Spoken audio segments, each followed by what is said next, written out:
Hello வணக்கம் எல்லாருக்கும். ஒரு குருவி வந்து மழைக்காண்டே இவ்வளோ அழகாக வந்து உட்காந்துக்கிட்டு இருக்கு பாருங்க எங்கள் வீட்டில். இந்த கீழே கிடக்கல இதை தின்னுட்டு ஆனால் அவ்வளோ அழகாக உட்காந்து ஓடிட்டு இந்த கிடக்கல அரிசி அள்ளி போட்டான். அதை தின்னுட்டு அந்த அழகாக அந்த இடத்துல உட்காந்துட்டு ஓடிச்சு. மறுபடியும் வந்துட்டு பாருங்க, மறுபடியும் உட்காந்துருக்கு பாருங்க, ட்ரெஸ்ஸு மறுபடியும் உட்காந்துருக்கு பாருங்க. தெரியுதா உட்காந்துருக்கிறது? அவ்வளோ அழகாக உட்காந்துருக்கு பாருங்க. மலைக்கானே வந்து உட்காந்துருக்கு. போட்டோன்னா சாப்பிட்டுட்டு வந்து உட்காந்துருக்காங்களாம்.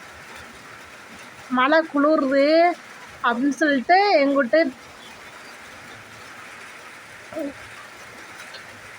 எங்கிட்ட போர்ட்டியோவில் வந்து உட்காந்துருக்கு பாருங்க. கீழே இருக்கிற இறைய சாப்பிட்டுட்டு அவங்க வந்து உட்காந்துருக்காங்களாம்.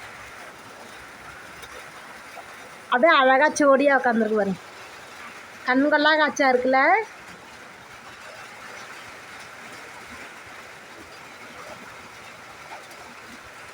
இதே மாதிரி நீங்கள் எதுவும் பறவைகளுக்கு உணவு அளித்தது உண்டா? இதே மாதிரி வந்து உட்காந்துருக்குமா உங்கள் ஊரில் சாப்பிட்டுட்டு அப்படிங்கிறத கமெண்ட் பாக்ஸில் சொல்லுங்கள். ஓகே, பாய்.